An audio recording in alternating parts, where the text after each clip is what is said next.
I already told you about all of the incredible data you can get about your social media marketing. But it's true that there are some aspects of social media marketing that you can't really track in a traditional way. So let's talk about that. Let's talk about the intangibles of social media. How do you know that you're successful in social media if you have goals like forming a better relationship with your customer base? This is a great example of something that might not show up in numbers, but very clearly shows up in your business. And it's one of the most important side effects of social media marketing. I've talked over and over again about that know, like, and trust factor. Now, you will see know, like, and trust translate in sales if you're doing things right?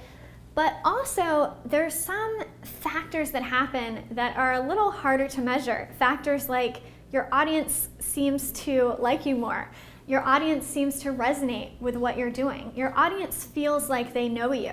And really the best way to track this is anecdotal examples that happen in your own business. I recently had a funny example. I went to this workout class that I hadn't been to in about a year, and I was chatting with the owner and I was telling her, oh, I actually moved away. It's not just that I have been slacking off and not working out.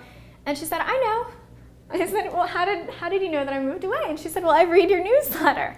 And it was so funny because we spend so much time writing this content and doing all the social media stuff.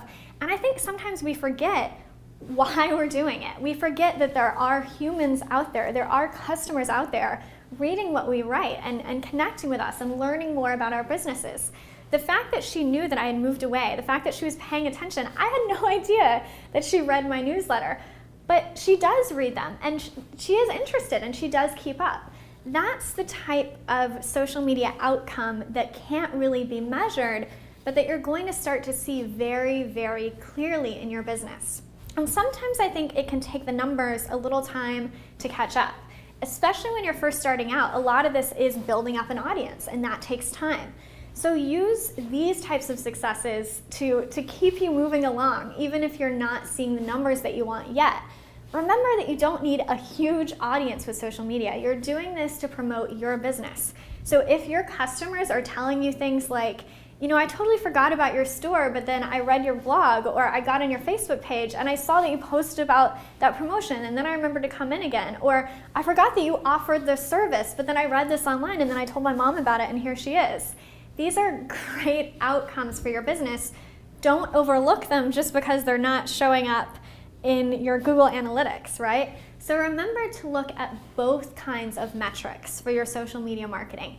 The numbers, the metrics that you can track, and the more intangible know, like, and trust stuff that maybe you can't put a numerical value on, but you will definitely see showing up in your business.